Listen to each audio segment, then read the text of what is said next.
Thank you, and I'll just point out I'm from the University of Central Lancashire. Lancaster is another university up the road. It's not us. So, 5 would be great, yes, thanks. Thank you. This presentation addresses the conference theme of the state of the profession. And it does that by considering the state of internal communication profession from an education point of view. The reason for doing that is because specialist education is a fundamental requirement of professions. It equips professionals with a specialised, distinctive set of knowledge and skills that ensue from that.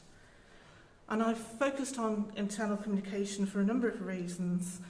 One being that in my own practice before I became an academic in 2001, employee communication was one of the most challenging and interesting areas of practice for me.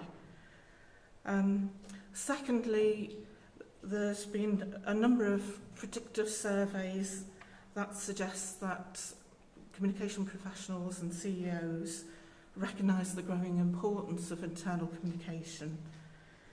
And a third reason is, surprisingly, it's still a rather neglected aspect of public relations. For example, previous research on public relations education tends to overlook internal communication within that. So there's a real need to address that research gap. And last year's Bledcom really encouraged this work on this project.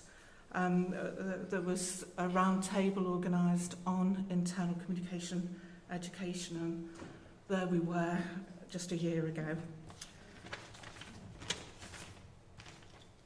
Any piece of research requires scholarship, and scholarship requires conceptual clarity. But concepts like internal communication are used in lots of different ways. If you get a dozen senior managers in a room and get them talking about internal communication, it doesn't take long to work out that they are talking about many different things. And when we read research on internal communication, it's also evident that that occurs in terms of how we use the term in research. One way to sort of break this problem, if you like, is to think of internal communication as a continuum with, on one end, informal office gossip, and on the other end of the continuum, on the other extreme, formal managed communication. There's a range of different views around that, and one way to conceptualise internal communication is by means of an internal communication matrix, which I developed a couple of years ago, with 4 different dimensions of internal communication. And my main interest is the one picked out in red there, internal corporate communication, which is communication between senior managers and all employees. And the next diagram shows how I see that type of internal communication positioned within strategic public relations there at the middle of the bottom of the slide. And that view amalgamates Van Riel's integrated model of corporate communication with Argenti's model of corporate communication. And I've shared that so you can see how I see this kind of fitting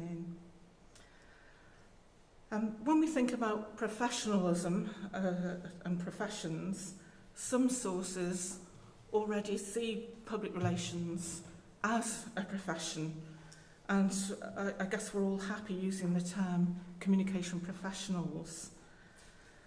But if we contrast public relations and by implication internal communication with the traditional professions, we see that in most cases the practice isn't strictly regulated. There aren't those closed practices, as Stell's presentation talked about, Barnet's licence to practice. We haven't got that in most cases. And there's quite a lot of work on the professions and occupations from sociology and from public relations scholarship as well. And that work has identified a number of different approaches to the study of professions, and of those three on the slide, I think professionalisation is a very useful way to study the internal communication profession. It's characterised by a process of socialisation that involves professional groups and specialised training. So, how does internal communication shape up against that? I've headed this an emergent internal communication profession because I note that there are some professional bodies devoted to internal communication. There are few of them, and they're relatively small in size compared to the public relations bodies. And there is some specialist training, short courses, certificate programmes, diploma programmes, and in the UK, provision of that kind of training has expanded quite considerably over the last couple of years, promoted by the two main professional bodies. But what about higher education? Rather too little, I was surprised to find. We find that there's internal communication courses or modules within degree programmes, but very little in the way of, for example, whole master's programmes. And that's what promoted really this this piece of research. I noticed that public relations educational frameworks include, I see, a few of them include internal communications, and there's a couple of specific ones that don't really specify what knowledge internal communications people should have. So that, coupled with the limited master's provision, prompted this piece of research. It's got a practical motivation to inform the development of a new master's course and the need to fill that research gap. Noting that the time situation, so I'll skip quickly over the methodology. I've got some examples there of the slide of how the questionnaire was developed based on previous research and various other sources.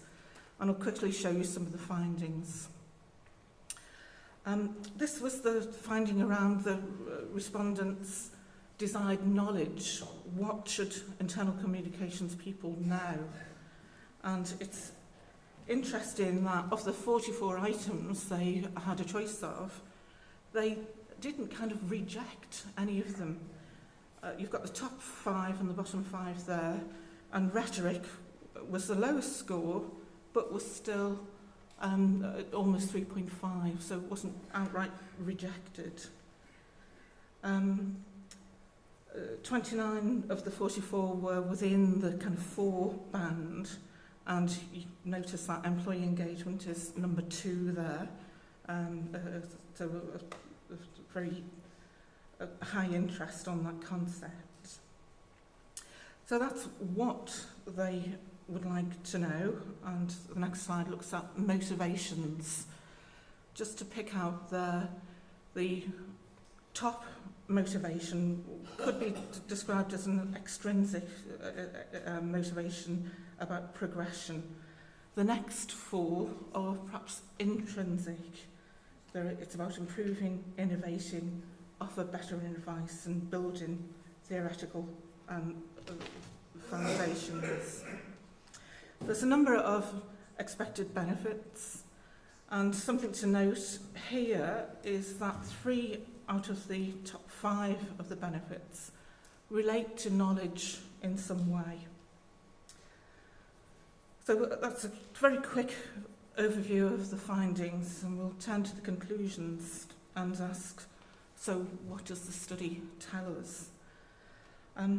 I think the literature review and the discussion supports the view of internal communication as an emergent profession. The data analysis suggests that the participant practitioners in this study have a real thirst for specialist internal communication knowledge. And that has consequences for universities because we can help quench that thirst by undertaking scholarly work, by contributing to the internal communication knowledge base, and by providing access to the latest research and provide research-informed teaching. And I'm very pleased to say that there's already been a solid practical implication here because the Lancashire Masters has been validated and will run from October. So that's a real solid practical outcome. Further research, I feel as though this study has only scratched the surface. There's a whole lot more that could be done. And despite the usual limitations associated with cross-sectional surveys, this study has contributed some fresh data. It contributes data relating to insight on specific areas of knowledge considered important by internal communications. And that insight has already informed the course development. Master's level study for internal communication is important because it can help practitioners acquire specific knowledge that they can apply to their practice and consequently become better equipped to serve the needs of employees and organisations and become better prepared to contribute to employee engagement and organisational effectiveness and be better able to win recognition and respect for their emerging profession. And that all represents one more step forward for internal communication as a profession. Thank you.